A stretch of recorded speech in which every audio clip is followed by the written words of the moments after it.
Yang diberikannya pada saat ini kita dari Komisi 8 DPR RI sekaligus dan Jabar Bantuan Hukum untuk memberikan sedikit keterangan mengenai perkara kasus yang sedang ramai saat ini diperbincangkan, yakni tindak pidana kekerasan seksual yang dilakukan oleh dokter di Rumah Sakit Hasan Sadikin yang mengakibatkan traumatik yang panjang bagi korban. Kesempatan ini saya berikan penjelasan pertama kali kepada Pak Debi Agustiansah selaku kuasa hukum daripada korban. Baik, terima kasih rekan-rekan media. Kami dari Jabar Bantuan Hukum ya, berdasarkan surat kuasa ya, bisa dilihat ini surat kuasa kami ya. Ada 13 tim ya. 13 tim kami kerahkan untuk menangani kasus ini. Ya, pertama ya, kami dari kuasa hukum korban ya sangat mengecam tindakan seseorang tersangka dokter residen anestesi inisial PAP yang berusia 31 tahun, yang dimana seorang dokter ini yang seharusnya memberikan kesehatan ya untuk pasiennya, tapi malah menimbulkan perbuatan sakit secara fisik dan psikis ya. Kejahatan tindak kekerasan seksual sangatlah tidak dibenarkan. Kejahatan tindak pidana kekerasan seksual ini ialah tergolong extraordinary crime, kejahatan yang sangat luar biasa yang berdampak luas terhadap masyarakat. Tentunya kami tegaskan dari Jabar Bantuan Hukum tidak ada lagi ruang bagi pelaku tindak pidana kekerasan seksual. Lalu yang kedua, kami turut bela sungkawa, inna lillahi wa inna ilaihi rajiun, telah berpulang ayahanda dari korban klien kami, yang dimana klien kami ingin ayahnya sembuh pada saat itu untuk melakukan transfusi darah, tapi diiming-imingi oleh oknum dokter tersebut yang justru malah memperlakukan perbuatan yang tercela. Lalu yang ketiga, kami menanggapi dari pernyataan PH dari pelaku yang memperlihatkan adanya surat perdamaian.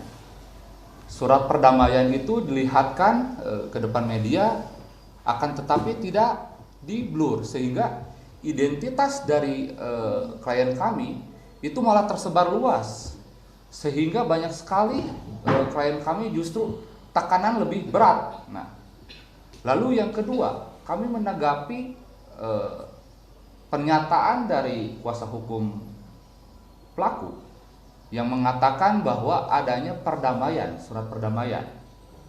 Kita ketahui bersama di Undang-Undang TPKS nomor 12 tahun 2022 pasal 23 bahwa tidak ada penyelesaian sengketa di luar peradilan bagi pelaku tindak pidana kekerasan seksual.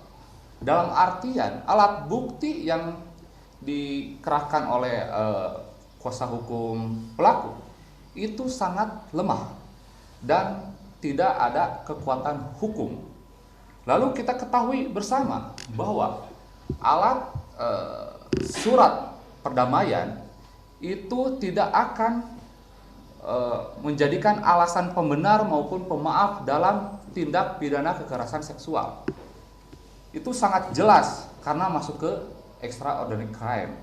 Fakta san potentiora verbis, perbuatan atau fakta lebih kuat dari kata-kata. Lalu ada tambahan mungkin dari Pak Richan selaku kuasa hukum? Baik.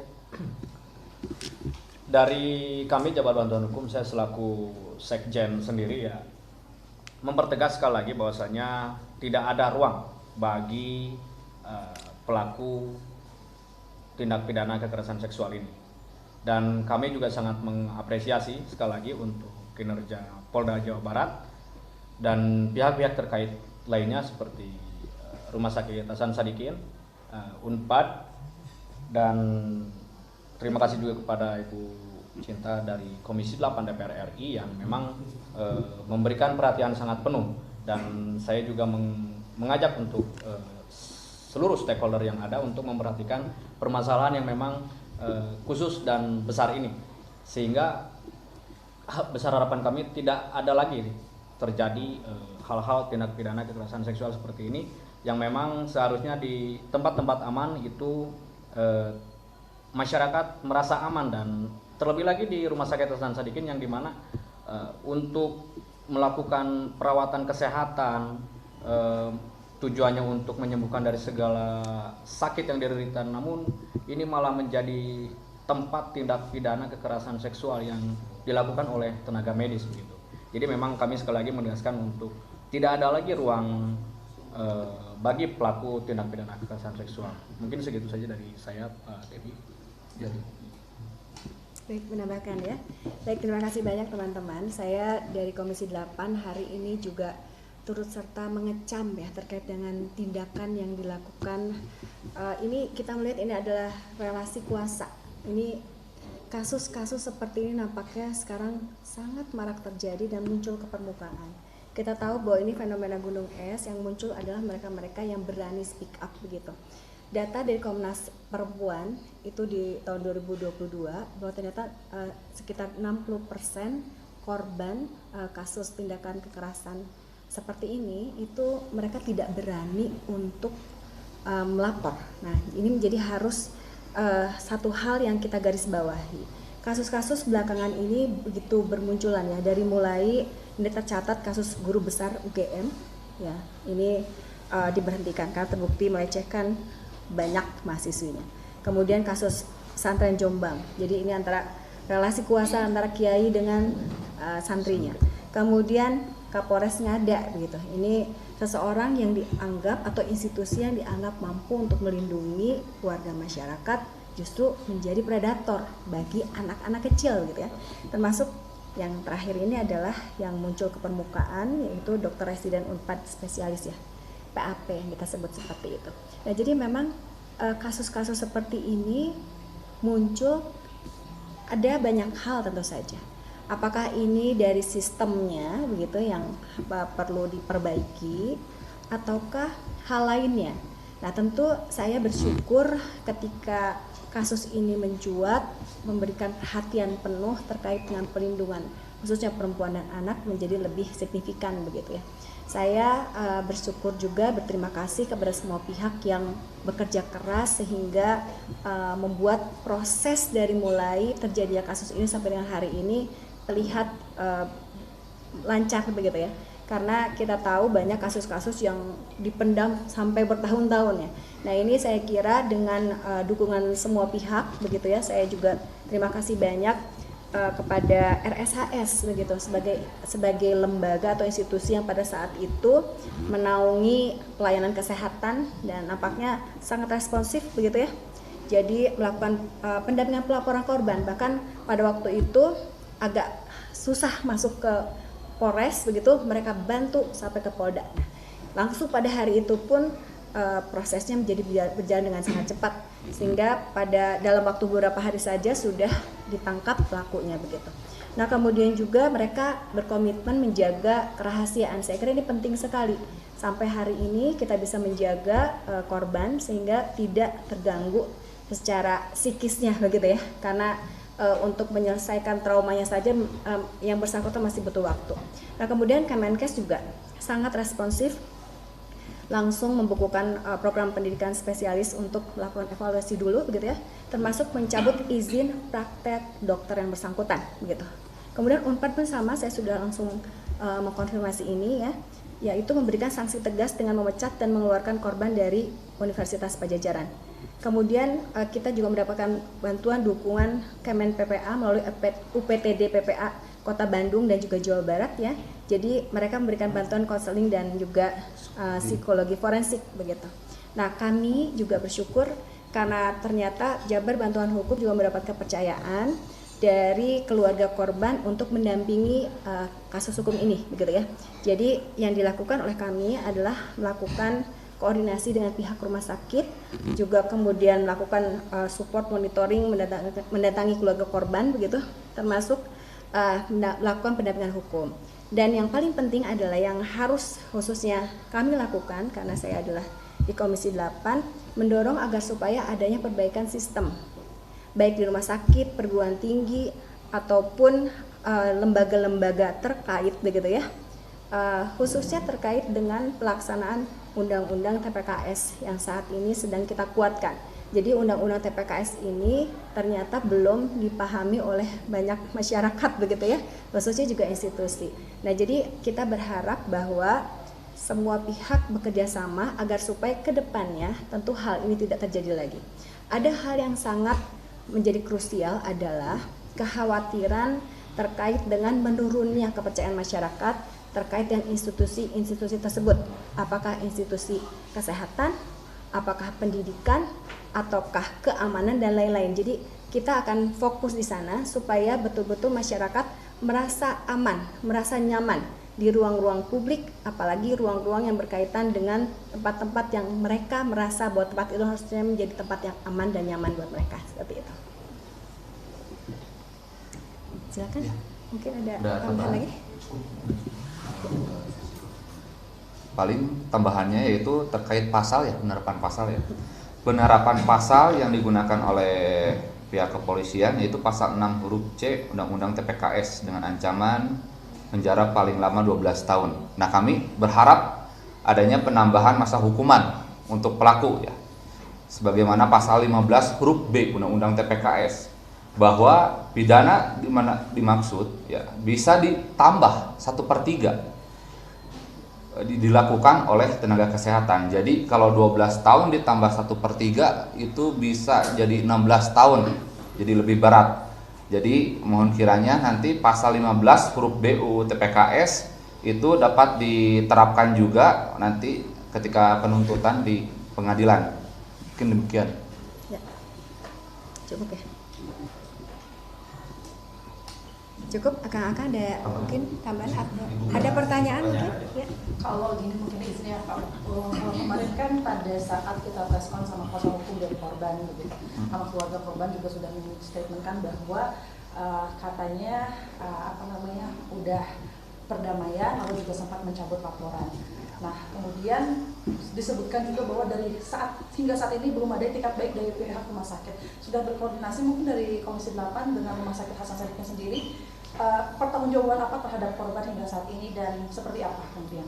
Ya, jadi sebetulnya ketika saya berdiskusi dengan pihak rumah sakit sesungguhnya sudah memberikan pertanggungjawaban dalam kaitannya dengan pendampingan sampai dengan pelaporan dan juga pendampingan pada saat pelaksanaan koordinasi dengan pihak Polda dan lain-lain begitu ya. Saya kira ini harus kita garis bawahi bahwa sesungguhnya yang bersangkutan itu adalah bukan dokter dari rumah sakit tersebut begitu. Ini adalah dokter yang sedang belajar. Jadi dokter anestesi yang dia ini adalah PPDS begitu ya. Jadi sedang melanjutkan ke dokter spesialis begitu. Sehingga memang yang bertanggung jawab juga adalah institusi pendidikannya begitu. Nah, sehingga saya kira kolaborasilah yang diperlukan. Jadi kita mungkin tidak akan mengatakan siapa yang salah di sini dari sisi institusi begitu ya. Tentu semuanya akan bertanggung jawab.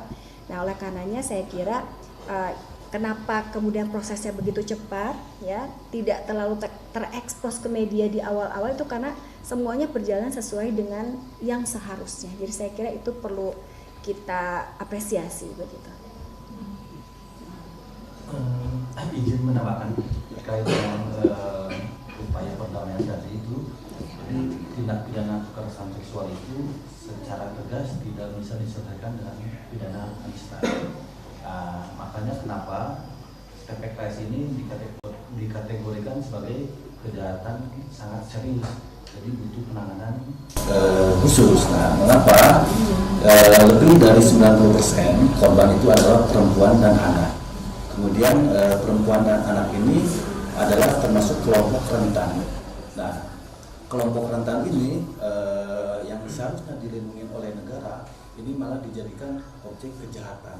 Dan inilah fungsinya Komisi 8 dan kami sebagai kuasa hukum mempertegas bahwa untuk TPKS ini tidak ada upaya administratif. Kami sangat yakin sebetulnya penasihat hukum ini tuh dia paham gitu terkait asas dan teori hukum bahwa seharusnya untuk dalam upaya perdamaian itu sebagaimana dipertegas peraturan kepolisian nomor 8 tahun 2021, kemudian peraturan kejaksaan nomor 15 tahun 2020 dan peraturan Mahkamah Agung tahun nomor 1 tahun 2024. Itu penyelesaian perkara berdasarkan keadilan restoratif. Itu khusus untuk tindak pidana ringan. Masalahnya adalah ini saya yakin gitu kan penasihat hukum ini dia paham, cuman posisinya dia dibalik gitu. Dan saya sangat yakin itu. Jadi kalau untuk TPKS ini untuk karena kejahatan terhadap tubuh tidak bisa diselesaikan dengan cara damai. Jadi mungkin boleh dari teman-teman kuasa hukum poin apa saja yang dituntut terhadap pelaku? Selain tadi kan ada pasal penambahan, kemudian ditambah ada identitas korban juga sudah tersebar. Ya, betul. Ya, kami dari kuasa hukum sebenarnya ketika perdamaian itu terjadi itu korban ada kuasa hukum sebelumnya. Nah, kuasa hukum korban sebelumnya ini kami sangat menyayangkan ya disinyalir ada indikasi dua kaki sehingga perdamaian itu terwujud. Jadi di mana si PH sebelumnya itu berisikan adanya pencabutan laporan. Nah, kami akan telusuri juga apakah nanti kita akan bersurat ke organisasi advokatnya ada pelanggaran yang dilakukan oleh advokat tersebut ya dengan jabatannya dia tidak terbuka ke si klien. Nah, ini kan sangat merugikan di mana klien kami ini merupakan korban, tapi di satu sisi malah membuat surat perdamaian dan yang isinya itu malah justru ingin mencabut laporan LP dari kepolisian.